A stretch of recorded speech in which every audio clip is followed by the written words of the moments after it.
My biological father slammed his heavy hands onto my mahogany desk, his face flushed with a desperate, ugly rage. Blood counts for something. That fortune is part of my legacy, whether you admit it or not. He spat, gesturing wildly to his sleazy lawyer standing nervously by my office door. I sat back and looked at the man who had casually thrown me into an orphanage at 10 years old. Simply because I wasn't born a boy. He expected me to write a massive check to save him from absolute ruin. Instead, I slid a single, thin folder across the polished wood. What was inside that folder didn't just destroy his ridiculous demands. It completely erased him from my life forever. Before I tell you exactly how I crushed the man who threw me away, let me know where you're watching from in the comments. I grew up in a pristine, meticulously manicured suburb of Portland, Oregon. It was the kind of neighborhood where the lawns were clipped so short they looked like artificial green carpets, where the driveways were always free of oil stains, and where the houses all matched in a suffocating uniform shade of beige. Outwardly, my family was the absolute picture of the American dream. My father, Nathaniel Ward, was a prominent branch manager at a major commercial bank downtown. He was a man composed entirely of sharp angles and rigid expectations. He wore immaculate, custom-tailored suits, drove a spotless silver sedan, and demanded absolute perfection from everyone who drew breath under his roof. But in his eyes, perfection was strictly and exclusively tied to gender. He measured his worth, and the worth of his entire household, entirely by the sons who would one day carry on his name. My two older brothers, Thomas and Andrew, were the undeniable center of his universe. Thomas, the oldest by 4 years, was the golden boy. He was a massive, broad-shouldered linebacker on the high school varsity football team and the charismatic president of the debate club. I remember one specific Friday night when Thomas got a minor promotion at his summer job at the local hardware store. He had been bumped up from a floor sweeper to a cashier. My father acted as if Thomas had just been elected to the Senate. He bought a premium cut of steak for the whole family, fired up the expensive grill on the patio, and opened a bottle of wine he had been saving for years. He clinked his heavy crystal glass against Thomas's water glass and talked for an hour about the boy's limitless, bright future. Andrew, the middle child, wasn't far behind in my father's esteem. His bedroom shelves visibly sagged under the sheer weight of shiny gold soccer trophies and heavy academic decathlon medals. Their victories, no matter how small, were celebrated at the dinner table with loud, booming laughter, heavy backslapping, and an endless stream of vocal praise. Then there was me, Celine, the only daughter, the mistake. My victories looked different, but I fought for them with a desperate, hollow hunger that chewed at my insides. I brought home report cards lined with flawless, straight A's. I won the district science fair in the 3rd grade. I didn't just pour vinegar into a baking soda volcano like the other kids. I spent 3 weeks building a complex, fully motorized, to-scale model of the solar system using foam spheres, wire, and a small engine I salvaged from a broken toy. I remember dragging that heavy, spinning model to the dinner table on a Tuesday evening, my hands covered in dried superglue and silver paint, my heart hammering in my chest. I waited for my father to look at me the way he looked at Thomas and Andrew. He barely glanced up from the financial section of his newspaper. "That's nice, Celine," he muttered, taking a slow sip of his black coffee. He didn't even look at the spinning planets. "Make sure you clean up whatever mess you made in the garage. Thomas needs the floor space for his new weightlifting bench." I tried absolutely everything to match my brothers. I studied late into the night, reading textbooks under my blanket with a flashlight until my eyes burned and watered. I ran track at school until my lungs felt like they were bleeding, just to bring home a ribbon. I even asked for toy trucks, building blocks, and baseball mitts for Christmas instead of dolls, thinking maybe, just maybe, if I acted more like a boy, my father would finally notice me. The approval never came. My existence was treated like a mild, persistent inconvenience, a background noise he had successfully learned to tune out. My mother, Marjorie, offered zero protection. She was a woman who had entirely erased her own personality to fit the rigid mold of a compliant, submissive wife. She stayed home, kept the massive house completely immaculate, and smoothed over my father's sharp, cruel edges with quiet, forced, terrifyingly vacant smiles. She never raised her voice. She never challenged him. She lived as though her only purpose on this earth was to keep the household running without friction. When I would cry alone in the kitchen after being ignored for the 100th time, my mother would walk over and hand me a damp dish towel. She didn't hug me. She never stroked my hair. She just pointed at the stainless steel sink. "Stop crying right now, Celine," she would say, her voice a flat, emotionless whisper. "Men don't like girls who make a fuss. Come here and learn how to scrub these cast iron pans properly. You need to know how to get the grease out. These are skills that will make you valuable one day. Valuable to a husband." She was actively teaching me to be as invisible and submissive as she was. She didn't want me to outshine my brothers because she genuinely, deeply believed my only path in life was to serve someone else. The true turning point, the beginning of my absolute nightmare, happened when I was 9 years old. My mother nervously announced over dinner that she was pregnant again. The atmosphere in the house shifted overnight. My father was ecstatic, slamming his fist on the table in joy, but his happiness was entirely conditional. He declared, with an absolute, terrifying certainty, that the baby would be a boy. He didn't wait for a doctor's confirmation. The very next weekend, he bought 3 gallons of sky blue paint and completely remodeled the spare guest room. He bought a tiny leather baseball glove, a miniature football jersey, and framed posters of vintage sports cars, nailing them to the walls himself. When the ultrasound finally confirmed it was indeed a male, my father threw a massive barbecue in the backyard, inviting all his banking colleagues to celebrate his virility.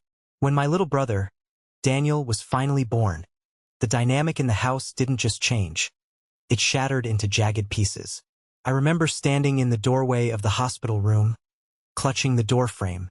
My father was holding the screaming, red-faced infant, tears of actual, genuine joy welling in his eyes, an emotion I had never, ever seen him display in my entire life. He held the baby up to the fluorescent light and looked at my exhausted mother. "He's perfect, Marjorie. The true heir. The one who's going to complete this family." The true heir. The words slammed into my small chest like a physical punch.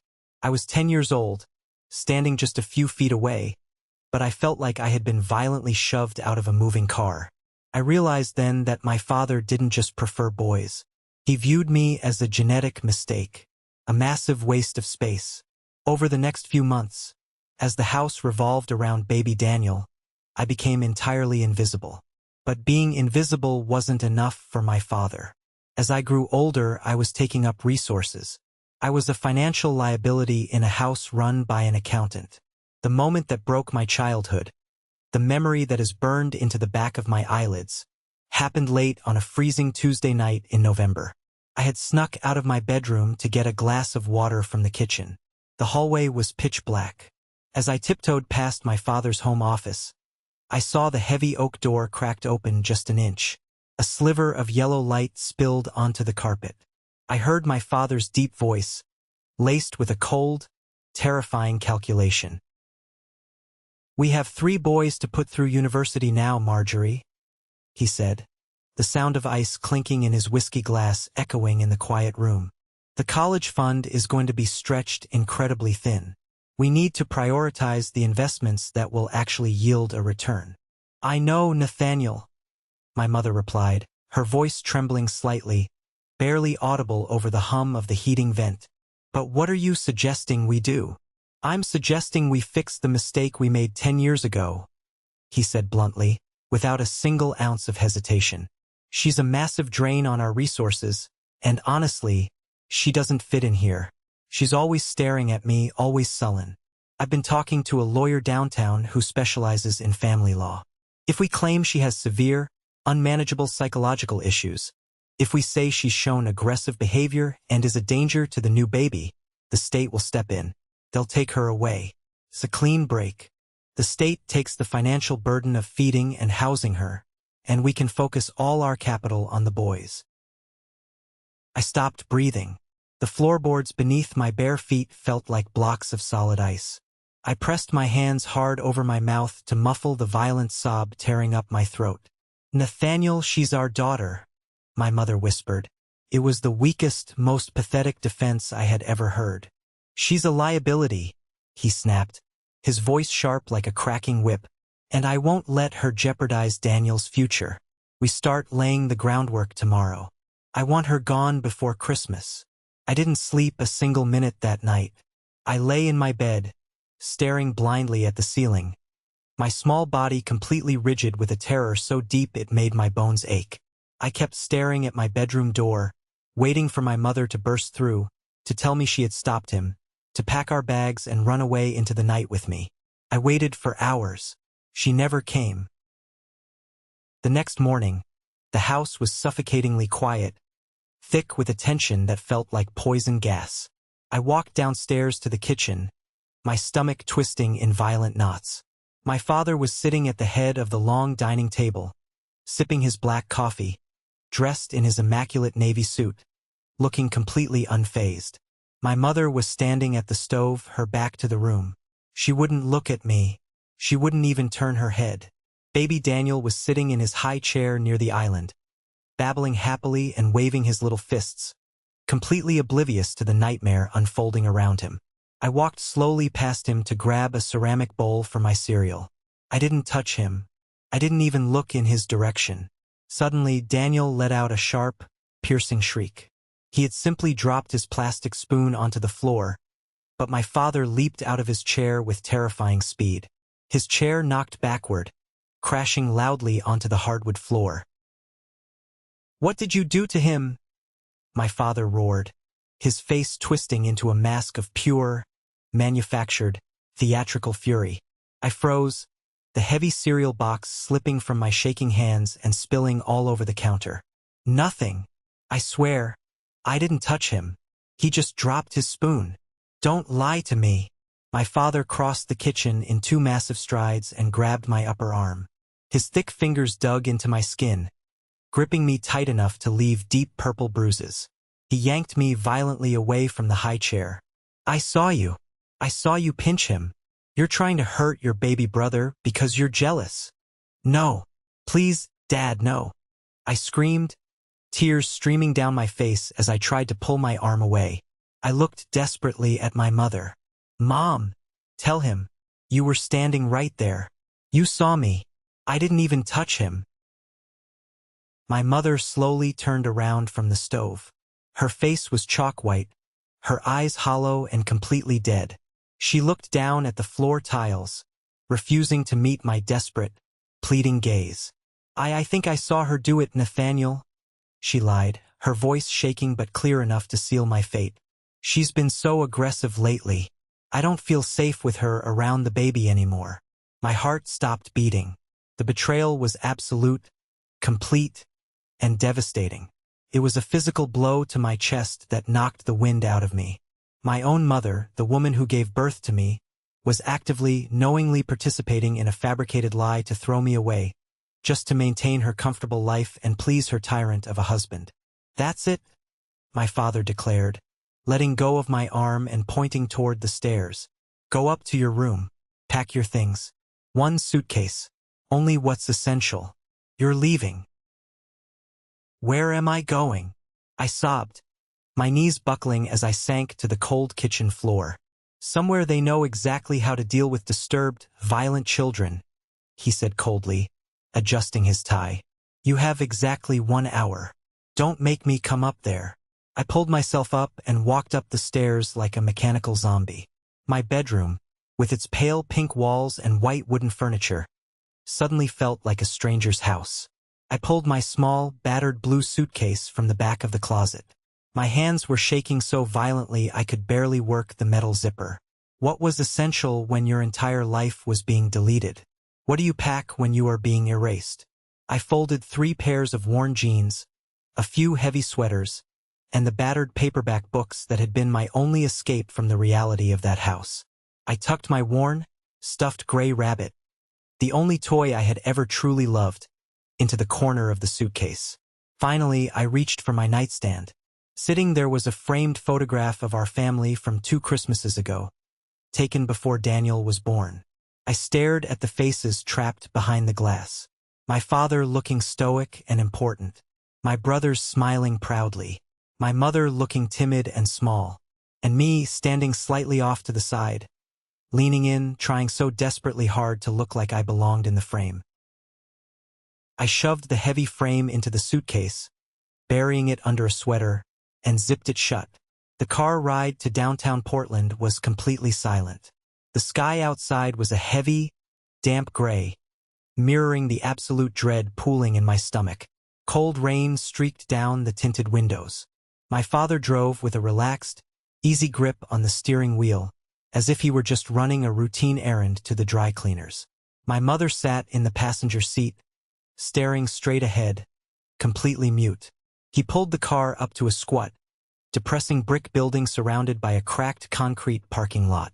The faded sign out front read, Department of Human Services, Family and Child Services. We walked inside. The lobby was a miserable place. It smelled heavily of stale, burnt coffee, wet wool, and industrial pine floor cleaner. A tired-looking woman with a heavy clipboard and thick glasses met us at the front desk. She ushered us down a long hallway lined with peeling paint into a cramped, windowless office illuminated by buzzing fluorescent lights. My father sat down in a plastic chair and immediately popped open his expensive leather briefcase. He pulled out a thick stack of legal documents. "Mrs. Ward," the social worker said gently, pushing a pen across the desk. "Are you completely in agreement with this? I need you to understand that once you sign these custody surrender forms, you are legally severing all your rights as a parent. You will have no claim to her." My mother picked up the cheap plastic pen. Her hand trembled so much the pen tapped against the desk. She looked over her shoulder at me for one split second. I saw a flicker of profound guilt in her eyes, but it was quickly swallowed by her lifelong cowardice. She looked down at the paper and signed her name in quick, jerky strokes. She stood up, her posture hunched. "I'm sorry, Celine," she whispered, not looking at me. "You'll understand when you're older." "No, she won't," my father snapped, snapping his briefcase shut with a loud click. He didn't even glance in my direction. He turned to the social worker, shook her hand firmly like a businessman closing a successful merger, and walked out the door. My mother followed him like an obedient shadow. The heavy office door clicked shut. They were gone. Just like that. 10 years of my life, my entire history, erased with a signature. That night, I was placed in an emergency intake group home. I was assigned a narrow, squeaky cot in a dark room with 3 other girls. The cheap sheets smelled strongly of bleach and old sweat.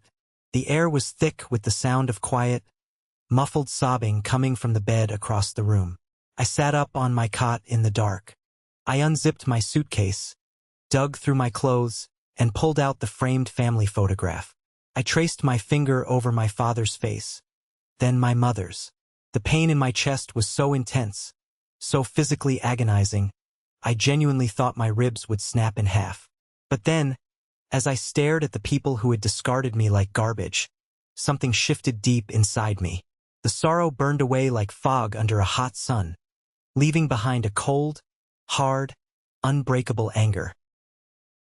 I pressed both my thumbs against the center of the glass.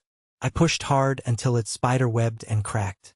I pulled the photograph out of the ruined frame, ripped it straight down the middle, separating myself from them forever, and dropped the torn pieces into the small metal trash can by the bed. I wiped my eyes with the back of my hand. In the absolute silence of that bleach-scented room, I made a blood promise to myself. I would never, ever beg anyone for love again. I would never cry for the people who threw me away. And I would survive this no matter what it took. The emergency group home was just a temporary holding tank, a brief layover before being thrown into the deep, turbulent, unforgiving waters of the American foster care system. It was a brutal, rapid-fire education in how little a child's life actually mattered when there was no blood attached to it, and no money to be made off of it. My first permanent placement was a dilapidated, rotting house on the far east side of Portland.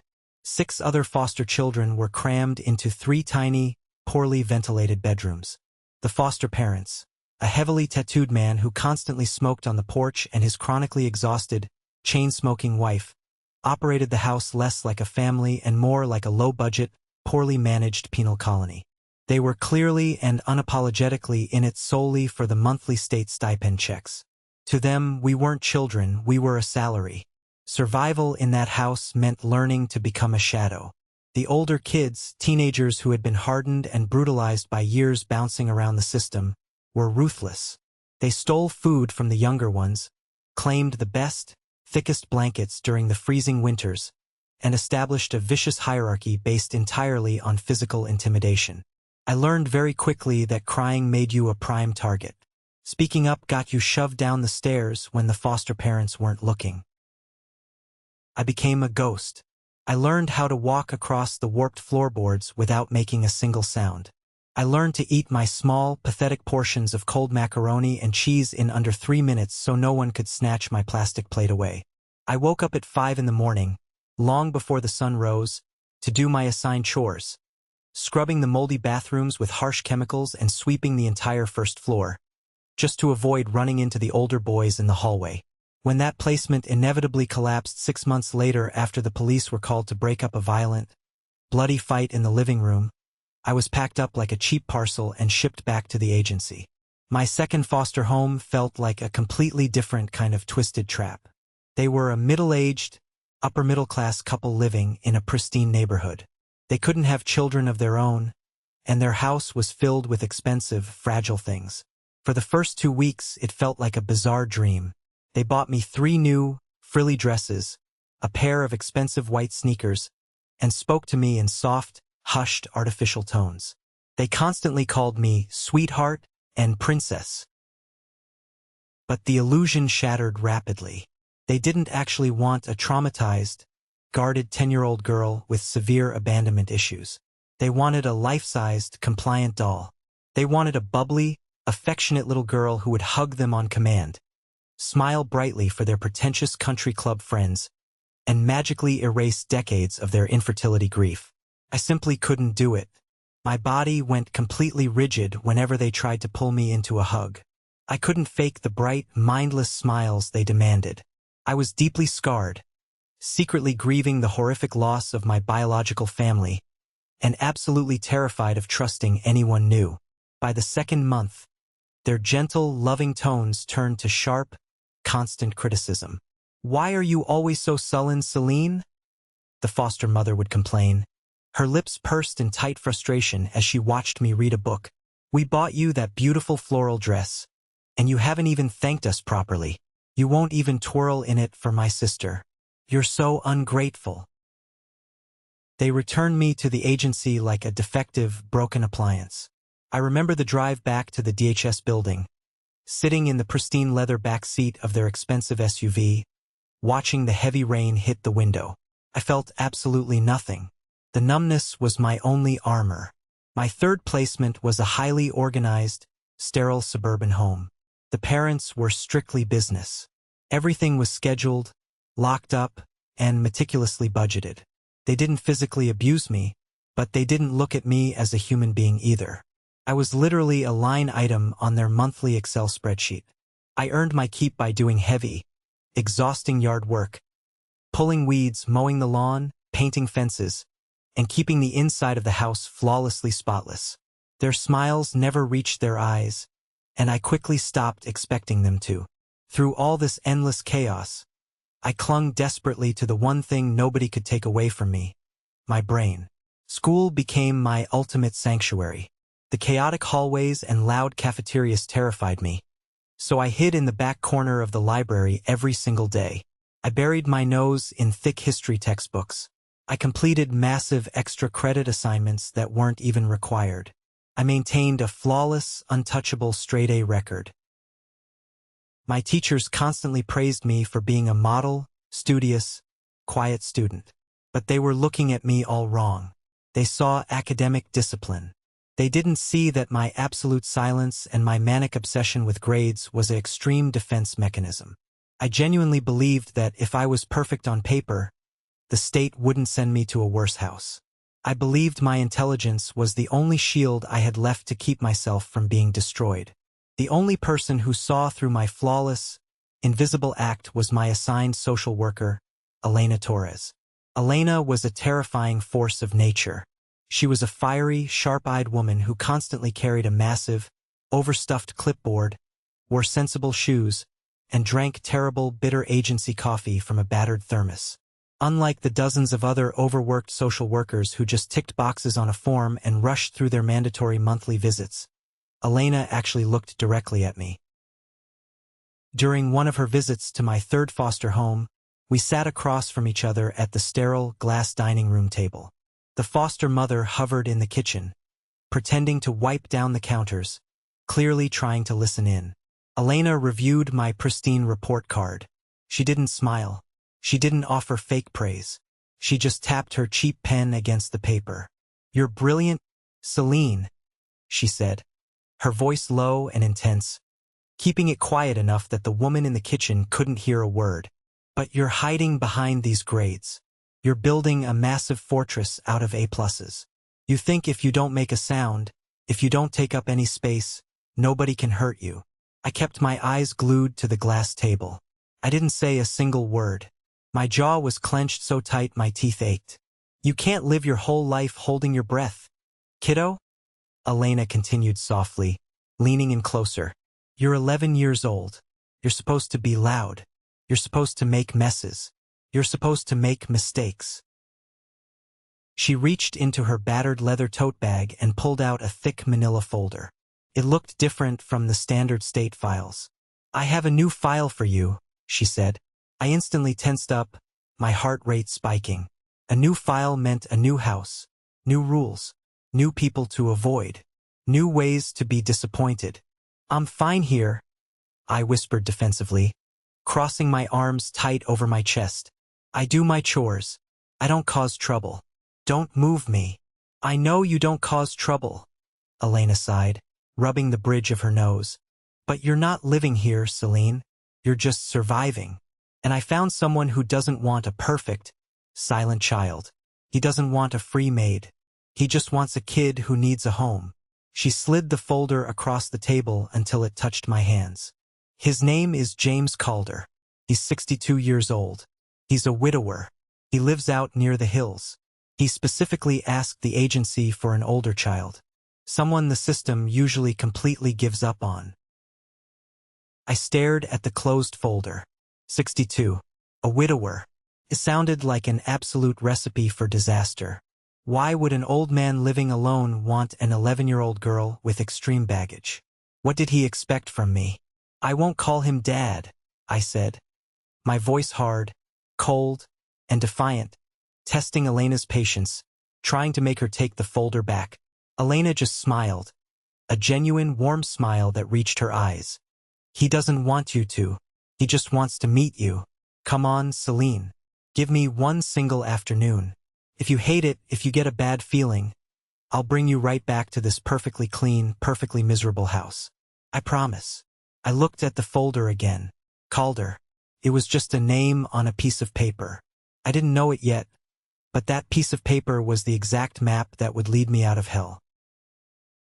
The following Tuesday, I sat rigidly in the passenger seat of Elena's battered, noisy sedan as we wound our way out of the city and up through the lush, rain-soaked, winding roads of the West Hills. My stomach was in tight knots. We turned down a long, tree-lined gravel driveway that ended in front of a stunning, sprawling craftsman-style home. It had deep, welcoming porches, wide overhanging wooden eaves, and large, beautifully framed windows that glowed with warm, yellow light against the gloomy, overcast Oregon sky. It didn't look anything like a foster home. It looked like a sanctuary. James Calder was standing on the porch, waiting for us. He didn't rush down the wooden steps. He didn't wave frantically or put on a high-pitched, fake enthusiastic voice like every other foster parent did to impress the social worker. He just stood there, tall and lean, wearing a thick, faded green flannel shirt, worn denim jeans, and heavy work boots. His silver hair was neatly combed back, and his pale blue eyes studied me with a calm, quiet, unnerving intensity. As I stepped out of the car, clutching my small blue suitcase with white-knuckled hands, he slowly walked down the steps. He didn't reach out to hug me. He didn't even offer a handshake. He stopped a respectful distance away and just looked me directly in the eye. "You must be Celine," he said. His voice was deep, gravelly, and incredibly steady. It didn't waver. "I've been looking forward to meeting you. Come on inside. It's freezing out here and I made tea." I followed him up the steps and into the house. The interior was breathtaking. Polished, dark hardwood floors, massive built-in bookshelves crammed with heavy, worn volumes, and the rich, comforting smell of cedar wood and roasting chicken filled the air. There was a real fire crackling in the massive stone fireplace in the living room. It was the warmest, most inviting place I had ever been in my life.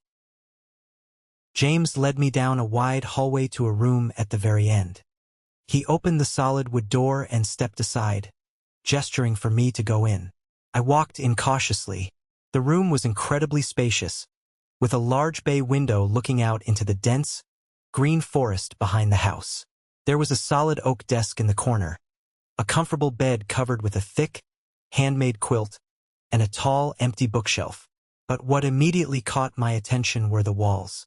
They were primed in plain, stark, blinding white. "I didn't paint it," James said, leaning casually against the doorframe, his hands stuffed into his pockets. I looked at him, instantly suspicious. Every other house had forced a theme on me. "Why not?" "Because it's your room," he replied simply, shrugging his shoulders. "I don't know what colors you like. I don't know if you like blue or green or black. I figured you should pick the paint yourself. We can go to the hardware store tomorrow after school if you want. You pick the color, I'll buy the rollers." I stared at him, completely dumbfounded. No one had ever asked me what I wanted. My biological father had painted the nursery blue for a boy before the child was even born, sealing his fate and mine. My previous foster parents had forced me into rooms decorated for children who didn't exist anymore. But James Calder was literally handing me a blank canvas. "Okay," I whispered, the tight, painful knot in my chest loosening just a fraction of an inch. Over the next few weeks, I tested James relentlessly. I expected him to snap. I expected him to pack my bags, yell at me, and call Elena to take me away. I gave him the silent treatment for days at a time, refusing to answer his questions. I refused to eat the dinners he cooked, pushing the food around my plate and staring at the wall. He never yelled. He never guilt-tripped me. If I didn't eat, he simply wrapped the plate in foil and put it in the fridge, telling me calmly it was there if I got hungry later. When I woke up screaming at 2 a.m. from violent nightmares about my biological father locking me in a closet, I would find James sitting in the hallway outside my open door, reading a book under a small, dim lamp. He didn't rush in to smother me or tell me to quiet down. He just sat there, turning pages, making sure I knew he was guarding the door, keeping the monsters out.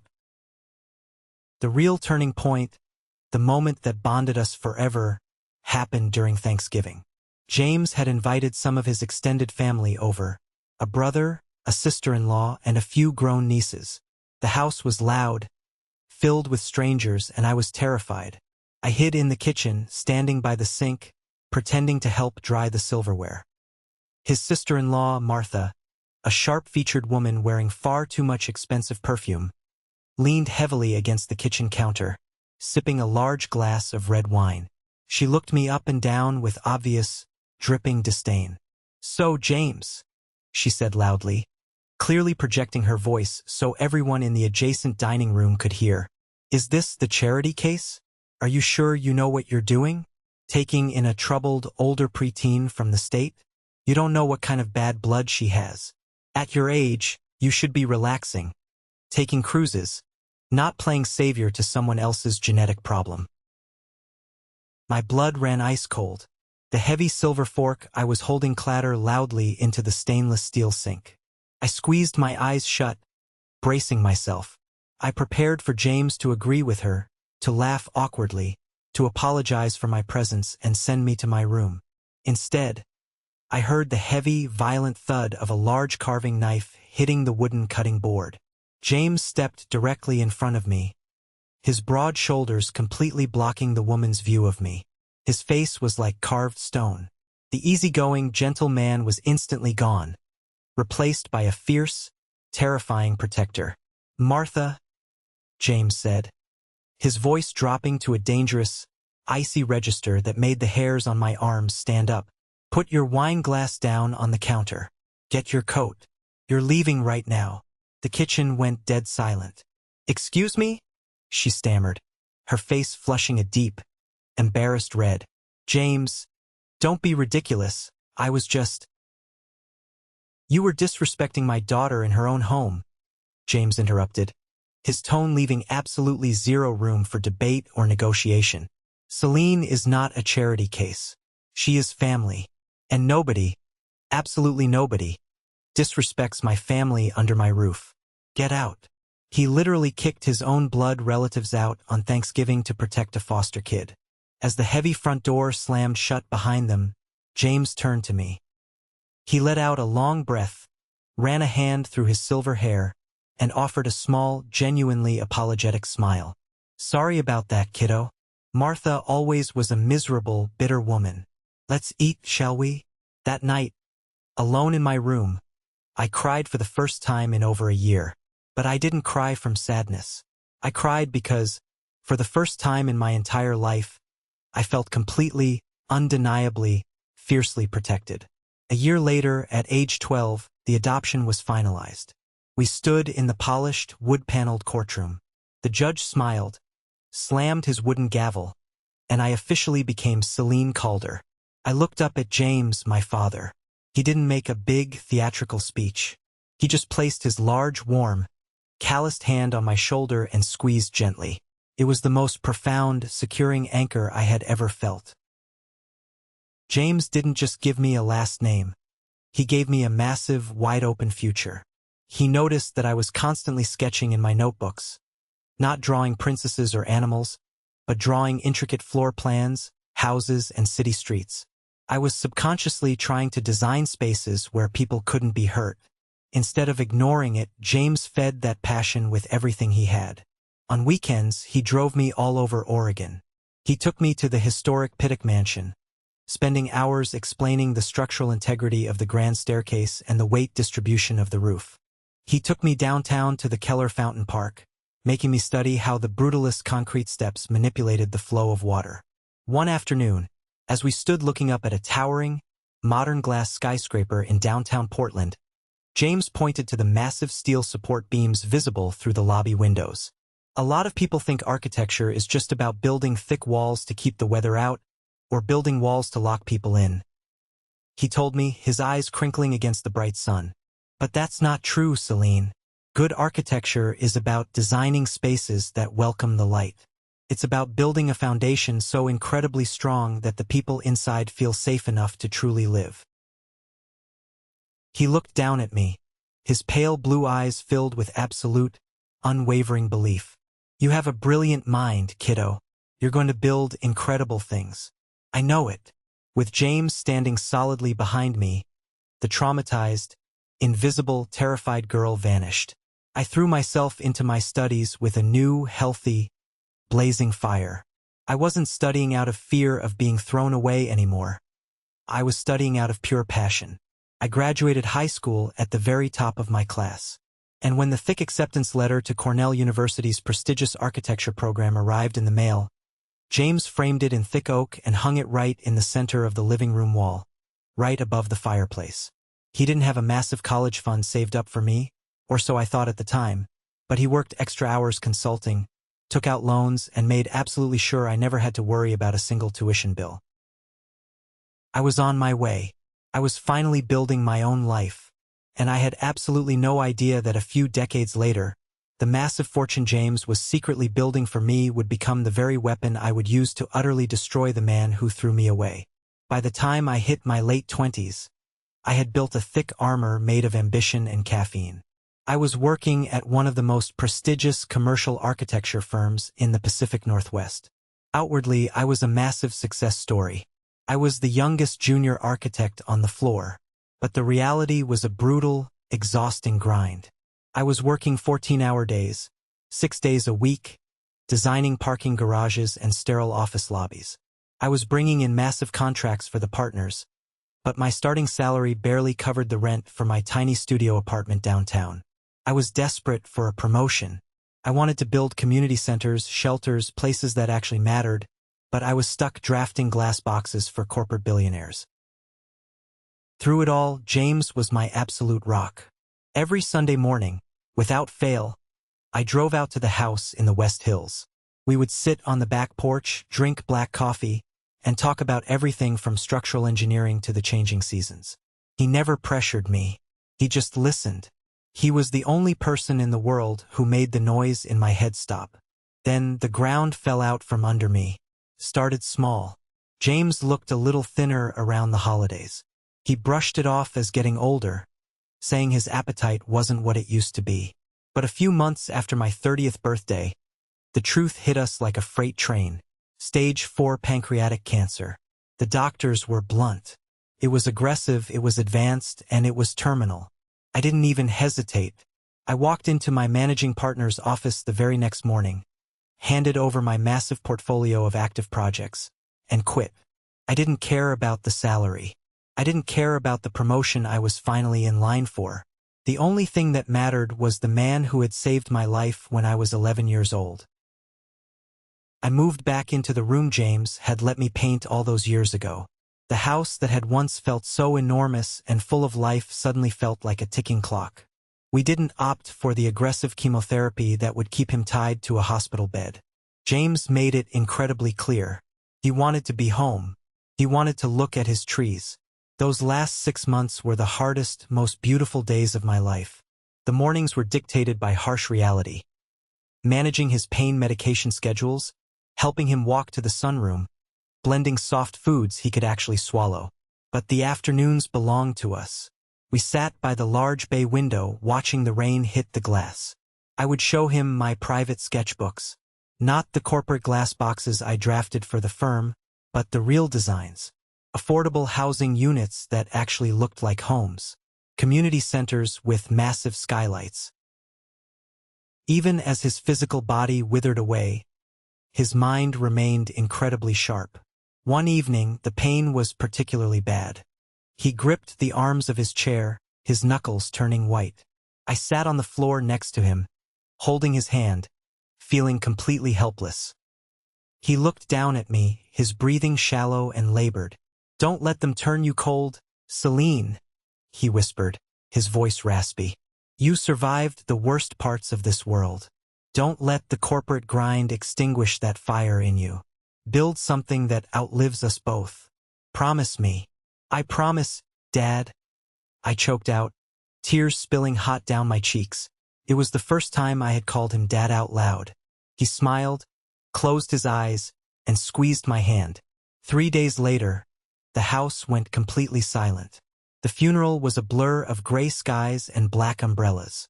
I expected it to be small. James was a private man. But as I stood at the front of the chapel, I watched in awe as the room completely filled up. There were former foster kids he had mentored. There were local business owners he had quietly bailed out of debt.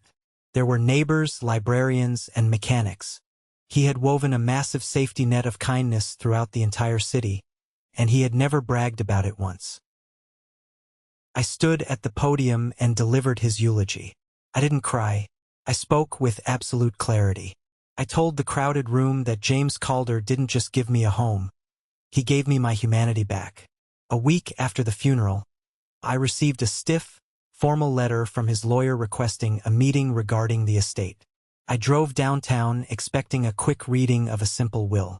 I assumed he had left me the house in the West Hills and whatever modest savings he had in his checking account. I was fully prepared to go back to the grueling corporate grind to pay the property taxes. I sat down in the lawyer's plush leather chair. The man adjusted his glasses, broke the seal on the heavy envelope, and handed me a thick stack of financial documents. I looked at the bottom line on the first page. I blinked. I rubbed my eyes and looked again. The numbers didn't make any sense. James Calder had not been a simple middle-class retiree. Before his wife passed away decades ago, he had owned a massive logistics company. He had sold it quietly, taken the capital, and invested it with surgical precision into commercial real estate and tech stocks over the span of 30 years. He lived in flannel shirts and drove a 10-year-old truck by choice, not necessity. The total value of the estate, the liquid assets, the property portfolio, the trust accounts, all of it was left entirely to me. The inheritance totaled over $27 million. I dropped the paper onto the desk. The air left my lungs. 27 million. It was an unfathomable amount of wealth. I sat in that quiet office, staring at the polished wood desk, and the realization hit me with the force of a physical blow. James had known. He had known the exact kind of financial anxiety I carried from my childhood. He knew my biological father had thrown me away to protect a college fund. James had quietly, diligently built a massive, unbreakable fortress of financial security around me, and he never breathed a word of it until he was gone. He didn't leave me money to buy expensive cars. He left me the power to never be at the mercy of anyone ever again. It is impossible to keep a $27 million inheritance quiet. The local business journals picked up the story of the massive transfer of commercial real estate. Within 2 weeks, my name and a terrible corporate headshot were splashed across local news websites. The headline read, "Local architect inherits massive Calder fortune." I hated the attention. My phone blew up with messages from distant acquaintances suddenly wanting to grab coffee. Corporate firms that had previously rejected my resumes were suddenly calling with partnership offers. But the absolute worst consequence of that headline arrived on a rainy Tuesday afternoon, exactly 3 months after James passed away. I was at the house in the West Hills, packing up some of James's old books for donation. The doorbell rang. The sound echoed sharply in the quiet house. I wiped the dust off my jeans and walked to the front door. I looked through the side glass panel and my heart stopped dead in my chest. Standing on my porch was a man I hadn't seen in over 2 decades. He looked much older, smaller, and incredibly worn down. His hair was completely white, his shoulders slumped, and the sharp, immaculate suits of his banking days had been replaced by a cheap, ill-fitting sport coat. But I recognized that face instantly. It was the face that had haunted my nightmares. Nathaniel Ward, my biological father. Standing right behind him, holding a worn leather briefcase, was a sleazy-looking man in a cheap suit. A lawyer. My hands started to shake.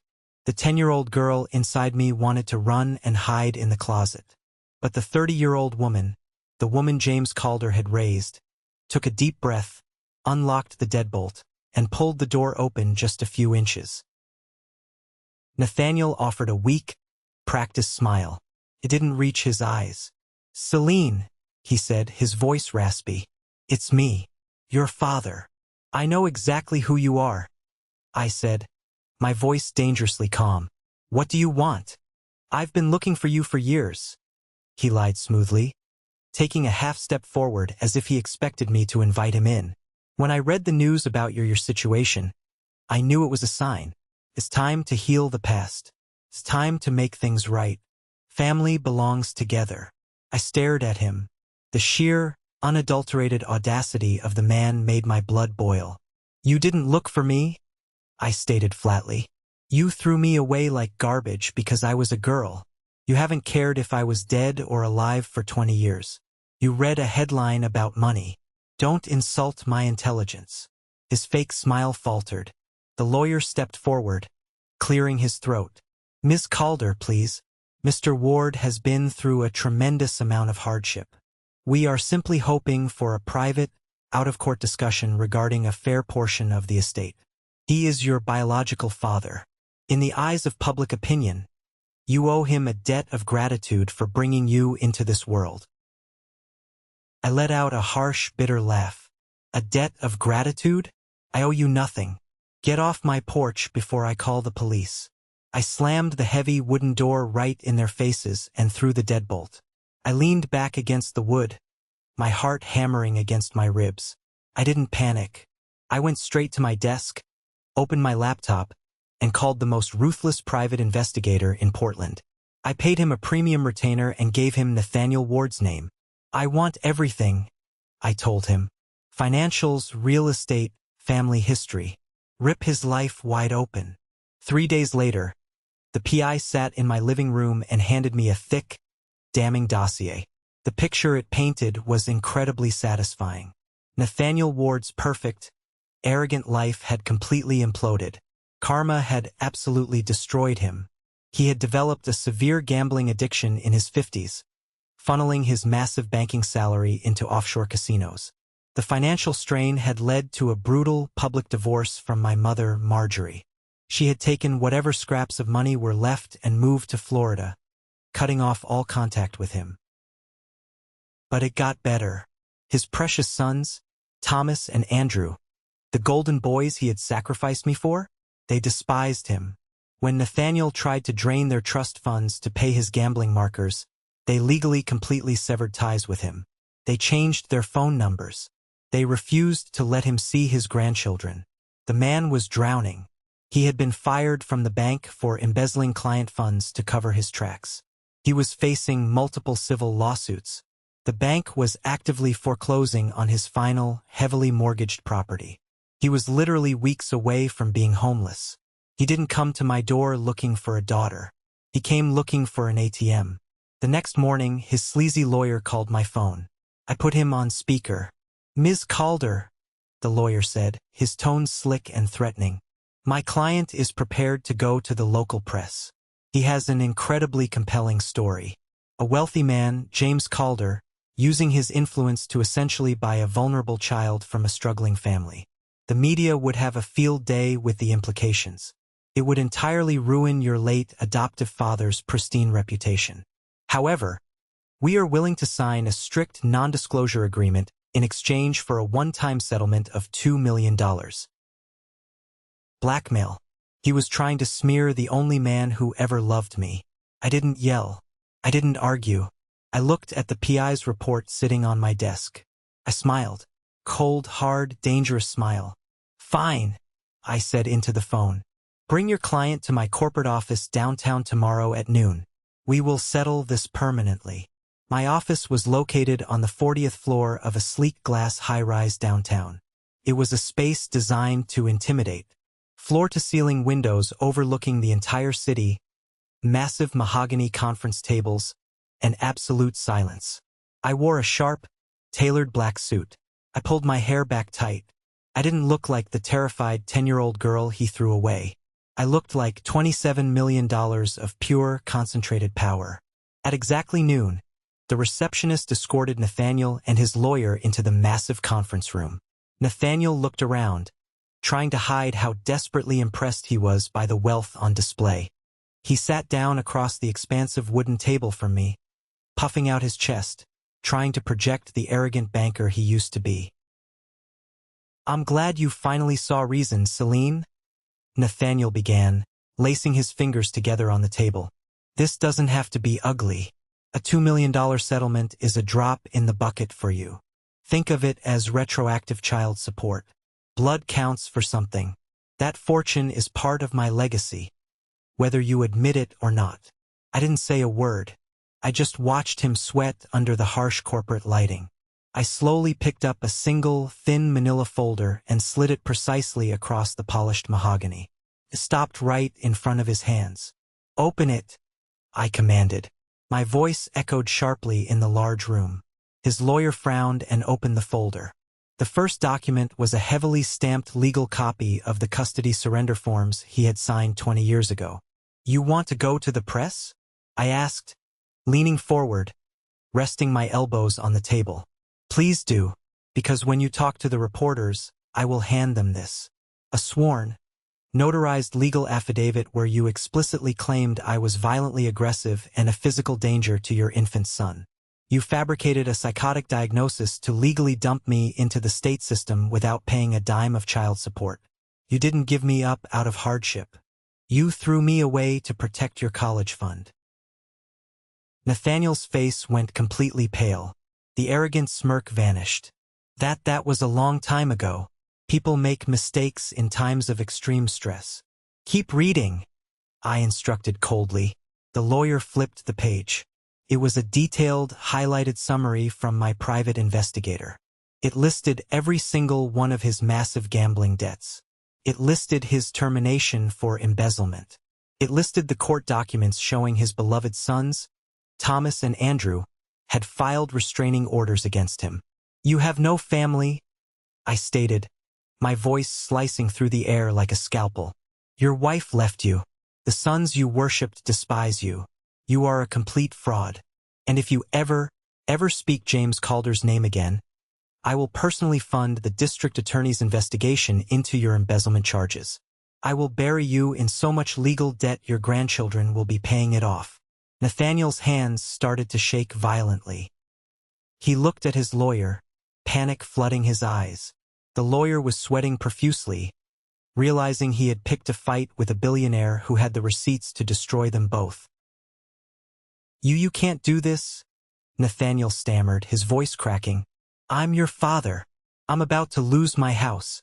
The bank is foreclosing on Friday. I'll be out on the street." I leaned back in my leather chair. This was the moment, the exact moment I had waited 20 years for. "I know the bank is foreclosing," I said softly, a dark satisfaction blooming in my chest, "because yesterday afternoon, my investment firm purchased the distressed debt portfolio from your lender." Nathaniel froze. His jaw physically dropped. "What? I bought your debt, Nathaniel?" I said, looking him dead in the eyes. "I own your mortgage. I own your house. I own the roof over your head." The silence in the room was absolute. You could hear a pin drop. He realized he wasn't sitting across from a victim. He was sitting across from his executioner. "You gave me exactly 1 hour to pack my entire life into a tiny blue suitcase," I said, my voice completely devoid of mercy. "You told me to only pack what was essential. I'm going to be far more generous than you ever were. I am giving you exactly 24 hours to vacate my property. If you are not gone by noon tomorrow, the sheriff will physically drag you out onto the curb." "Celine, please," he begged. Actual tears welled up in his eyes.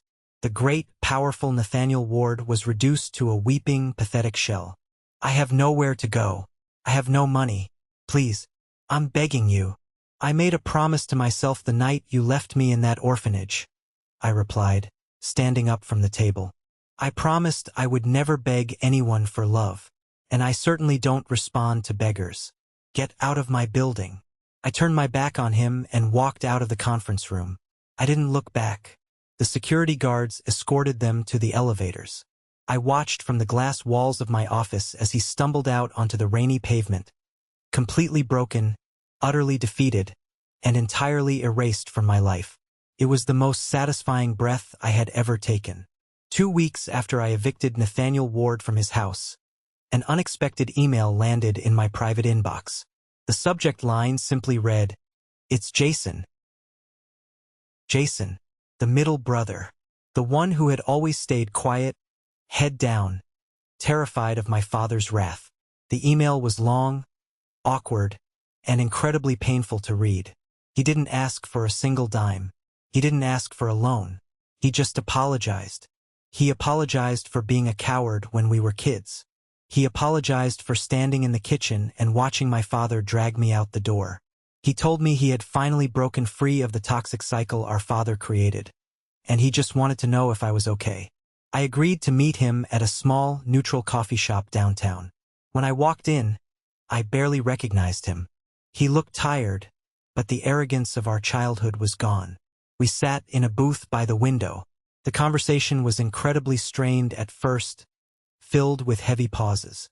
But then, he reached into his jacket pocket and pulled out a small, plastic bag. He slid it across the table. Inside the bag was my worn, stuffed gray rabbit, the one I had packed in my blue suitcase. I had lost it during my first brutal foster home placement. I thought it was gone forever. "I tracked down the agency files," Jason said quietly, looking down at his coffee. "I found the first house they sent you to. I went there a few years ago. The people who ran it had thrown a bunch of stuff in the attic. I dug through it for 3 days until I found it. I know it doesn't fix anything. I know it doesn't erase what we did. But I wanted you to have it back." I stared at the rabbit. The anger that had fueled me for decades softened, just slightly. I didn't fall into his arms crying.